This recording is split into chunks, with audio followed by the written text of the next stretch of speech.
Hocus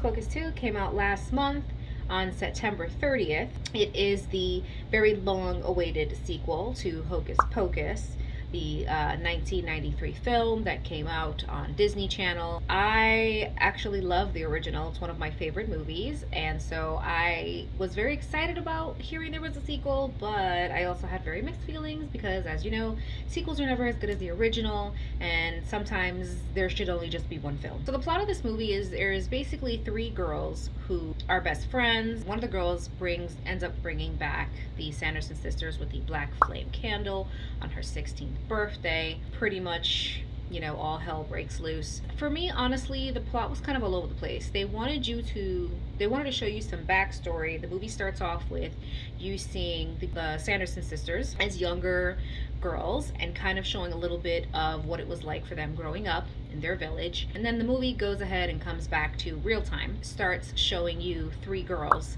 that are friends, but they already have beef, and you kind of have no idea what this beef is, and you're not going to know any idea what the beef is until the middle of the movie.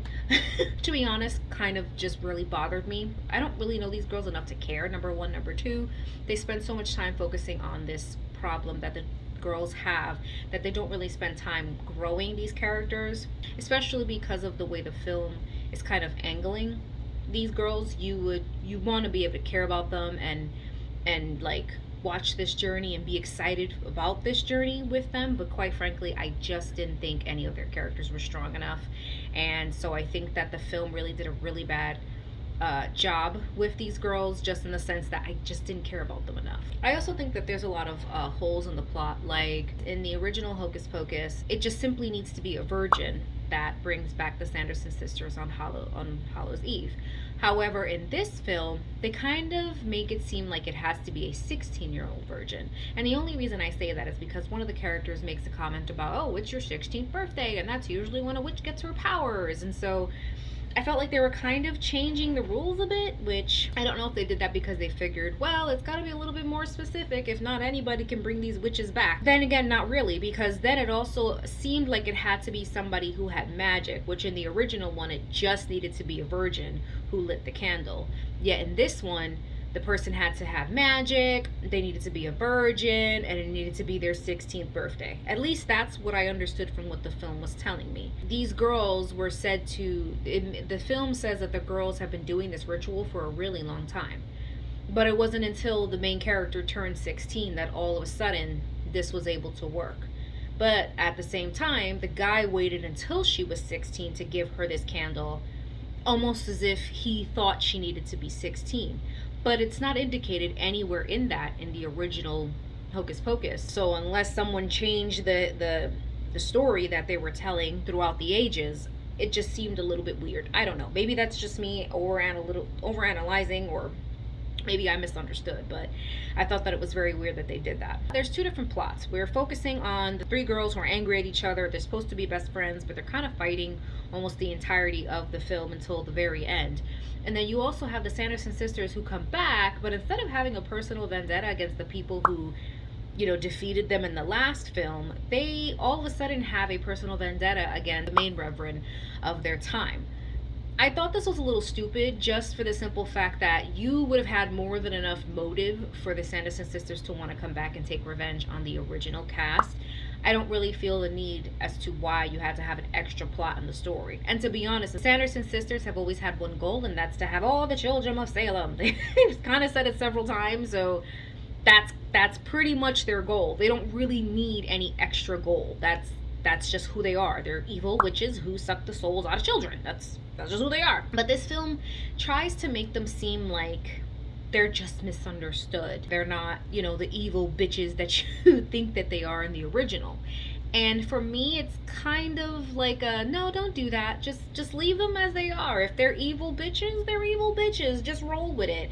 But it seems like this film wants you to really care about them and like think that they're misunderstood, and they're just, they were bullied and hated their whole life, and that's why they become so evil. I didn't feel that way. When they showed them as kids, in the original Hocus Pocus, they mentioned that the book was given to Winifred by the devil. However, in this second one, it seems that the book was given to them by this rando witch who's in the forest. They start calling her mother, or they make a reference to her as she is mother. I'm like, okay, you kind of change the whole she was given the book by the devil, which kind of then kills their whole like worshiping over the devil. It made sense that they would worship the devil in the original one if he was the one that gave her the book, kind of started her on her whole evil path to being amazing. This film kind of changes that. This random witch just gave her the book and said, all right, wreak all havoc, which is kind of stupid. I don't know if I would just pass over a super powerful, all-knowing book to 3 girls just because I smell a special aura on them and I think that they're gonna be great. Like, I just don't know. That just seems kind of stupid to me, but she does it anyway. It's also funny to me that even after she gets revenge on them, because before they pan out to the present day and all that, she pretty much uses the book to make their lives a living hell. So for her to then coming back and then continue to have this never-ending hatred for them, who knows what she did as she was getting older, to this little village and the reverend. I don't know, I feel like it kind of would have already been like done at that point, but I don't know, unless they're just trying to say that Winifred really is that fucking petty that she's gonna want to clean out the whole line. I do want to give special props to whoever casted the younger girls to play the Sanderson sisters. I think that their roles were perfectly matched. I think they did an awesome job of acting. I really felt like I was watching the younger versions of the sisters, so I was really happy that they really put like care into that. I really thought those actresses were great. They not only looked the part, but they acted really well like them. It was really fun and very enjoyable to see that. The music in this film, so I don't like musical movies.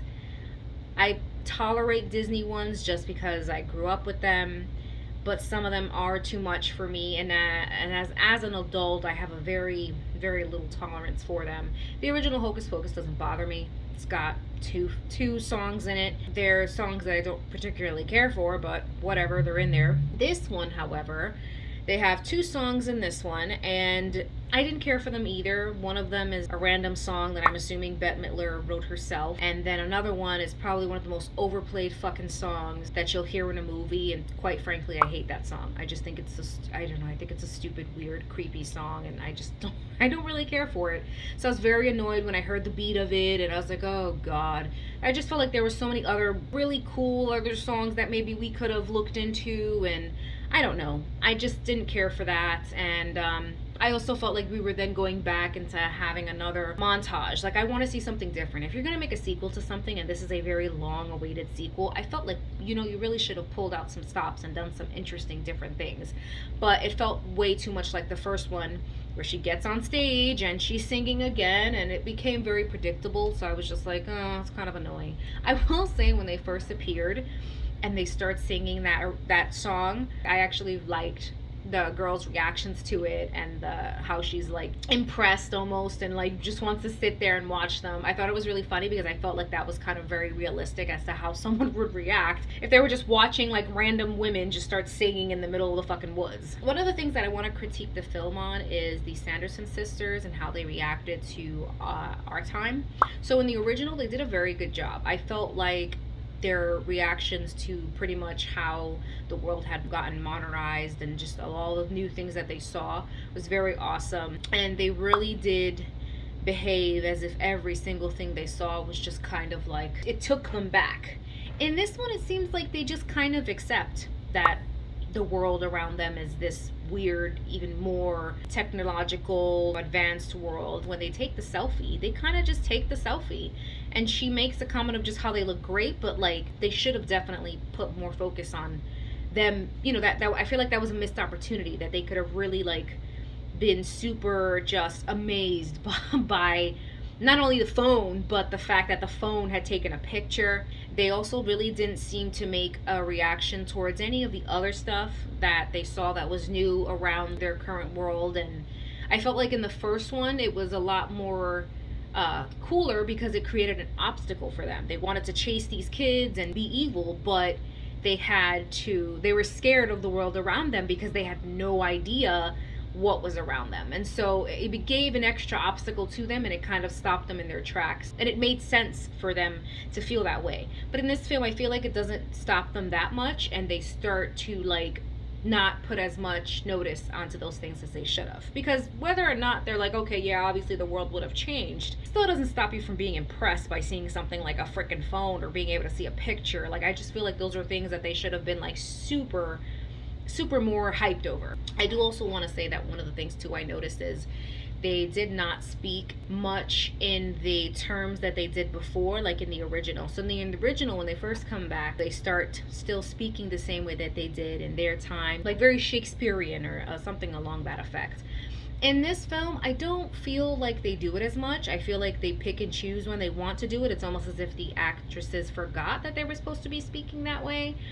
And then they do it in times where they just kind of remember, and it takes you out of that immersion, because these are supposed to be creatures that are still, even though they're brought back in a different time, they're still originally from their original time. And they haven't been there enough to obviously adapt to our way of speaking. I don't think at any point in time they should have stopped speaking that way, but the film, several times they do stop speaking that way, and for me it was a really big, I think, misstep on their part that nobody kind of noticed. The thing I want to talk about is the tie-in to the original. So they make a reference to the original one because they see a black cat and they like think that it's Thackeray. But I also found it interesting, like I said before, that they had no sort of interest in trying to get revenge on Max and Allison and the original crew. They didn't really care too much about them. And the film takes place, according to them, 29 years after the original. So I just don't understand why there could have been no reference, or why we couldn't even have the original cast in there. I feel like it would have created a really nice dynamic, and they could have done some really cool things. I feel like it also would have been really nice to see the original cast back. Even though they keep making it seem like the Sanderson sisters are these super powerful witches, they're pretty stupid. It seems pretty easy to get one over them. It's kind of contradicting in a sense that they're trying to build up these sisters to be the most powerful witches of all, yet they're easily getting their ass kicked by people who aren't even like magic or on their same level. So the main characters are these three girls, and the film starts off with them not wanting to talk to one friend. So they're three best friends, but there's this one of them is having a party because it's her birthday, but they don't want to invite the other girl for reasons that we don't know. And as the film goes on, you basically find out that it's because she got a boyfriend, and the boyfriend makes fun of the other two girls, that the girl didn't want to hang out with them anymore, or vice versa, they didn't want to invite her to hang out with them anymore, blah blah. First of all, if this is your relationship, if a man is willing to come in between your friendship that fast, I gotta say, it's not a good one. You should probably just let it go and throw it out. For me, it wasn't strong enough for me to think, oh yeah, I'd be mad at her too. Like, or I wouldn't talk to my girl either. No, I just think that their friendship's pretty shitty. I'm gonna be very honest. And it's not enough for me to kind of sit there watching these three fucking girls hate each other for the entirety of the film, until when the film needs them to come kumbaya together in order to defeat the Sanderson sisters. Which, by the way, the film goes ahead and shows you that basically the main character has a knack for magic, but it doesn't show you that the other two girls do as well. And I mean, I know magic is fake, but like, I thought everyone had to have, like, you can't just pick up magic. You're special. You're either born with it or you're not. At least that's what I've seen in every other film that has magic. This girl has magic, her two friends don't, and then out of nowhere, when she's shielding them, one of them's just like, oh, they said to share the magic, and the next thing you know, all three of them are doing magic. And so I'm like,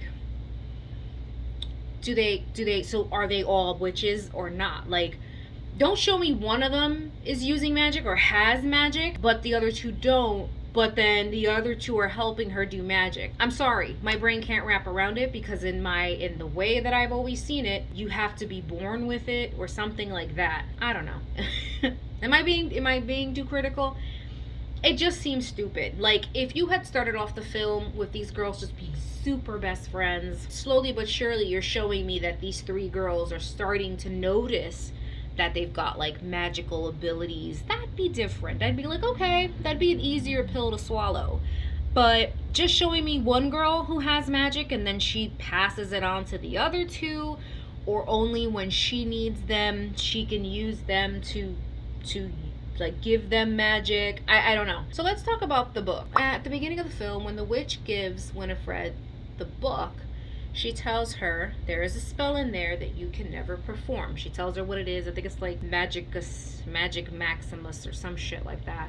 She tells her you're never supposed to do this spell, right? Now, first of all, you mean to tell me this witch really isn't that smart to know that if you tell someone not to do something, they're gonna fucking do it? That's like saying don't think of an elephant, or don't think of the color yellow, or don't think of falling off a cliff. Like, it's just, you're putting that image or you're putting that need in someone. So one, stupid. And then two, if you really didn't want her to cast that spell, why couldn't you just take it out of the book, gloss it over, or use a magic spell that would make that page blank or something? It's just too easy. It just seemed too easy, too stupid. And I also think it's really funny because, like, even if you're looking at a book, you're looking at something, like, let's say you're taking this page or whatever, you're gonna gloss over the whole page. Either way you look at it. Like, I may be trying to read this really fast, but I'm gonna gloss over everything. And if there's something in bold letters that's like warning, my eyes are definitely going to zoom into that. So Winifred had a chance to twice I would say, she had a chance to read that warning label, and she still kind of made this bullshit like, I don't have time to read and blah blah blah. And I was just like, I mean, it's big enough though. Like, it would have caught your attention. So I thought it was stupid that they kept making it seem like she didn't read the warning and blah blah blah, whatever. Also, one of the things that bothered me was there's a lot of characters in this film that I think are so fucking useless. But I did not like, and I can't remember his name because I really didn't like him, but basically the guy who makes the black candle, I'm trying to remember his name, I feel bad, whatever. His whole drive in doing this was really fucking stupid. What a shitty character. So he saw them when they first disappeared in the first one, and he spends 29 years of his life trying to bring them back? Why? What? And he's an expert on them. He ends up taking their house, turning it into a fucking museum, and recites their story to children I'm guessing every Halloween, or I don't know if it's a year-round thing, whatever the case. Why would you want to bring them back? What did you think they were going to do when you brought them back? Did you really think they were fake? And he wanted to, like, for sure see that they were evil? You saw them. Why would you feel sad enough for something that you saw get banished to bring it back? And, like, he was, like, generally shocked that they were doing evil shit. What did you think they were gonna do? I just thought that was the dumbest thing for me. You can't be that stupid. Like, you can't be that stupid. That's like me watching a freaking demon get crucified, and I don't know, I guess I'm so interested in it, and I clearly knew that it was evil after I looked up its history, and I was like, oh my god, it sucked the soul out of children, it ate children and shit. That sounds pretty fucking cool. I think I'm gonna spend, like, my whole, like, the next few years of my adult life just trying to bring this demon back to life, because I gotta see this shit. Like, it's almost as if that's what he, like, so they have that Billy guy in this film again. There's this whole thing that they make with him trying to clear his name, and he was never Winifred's lover, and blah blah blah. I also thought that was stupid.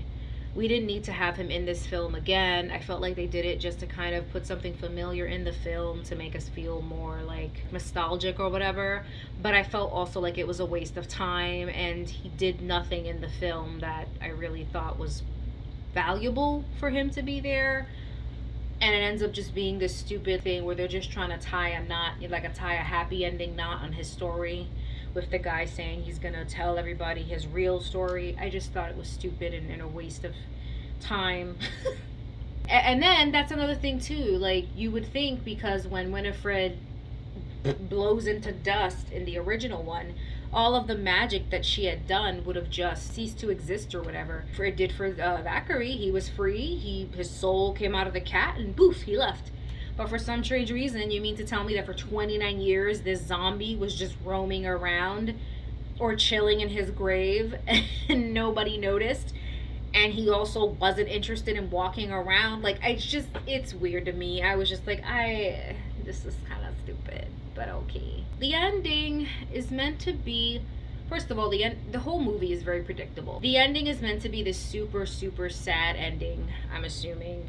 But for me, even though I like the Sanderson sisters, I just didn't really care.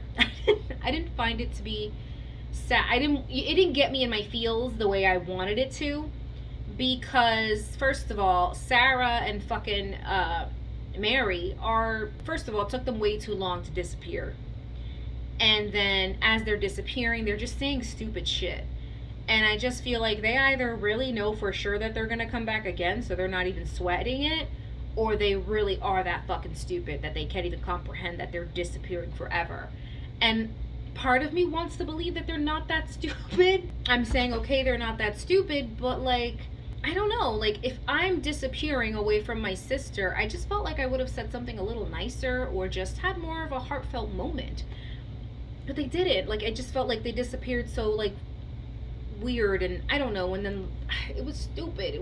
Am I the only person? I don't know. I just thought it was fucking stupid the way this was done. It didn't make me feel sad.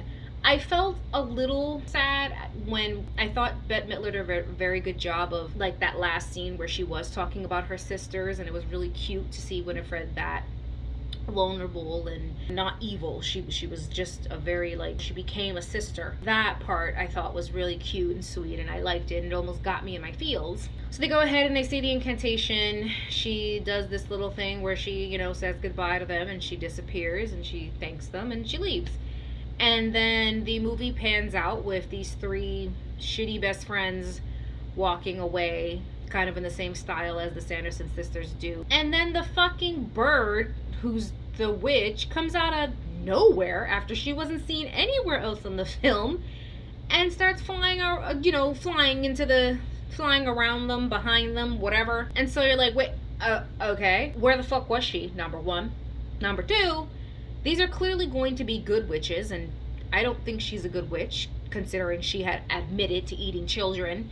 So I don't know why she would be following them, other than the fact that she's trying to get her book back because she didn't like that Winifred gave her the book, or whatever the case is. Well, their book chose her, whatever. And then the end credits show the cat next to a fucking box that has BF candle on it. So he made another black flame candle. And I'm like, what are we doing? So what? You guys are gonna make another film? Of what?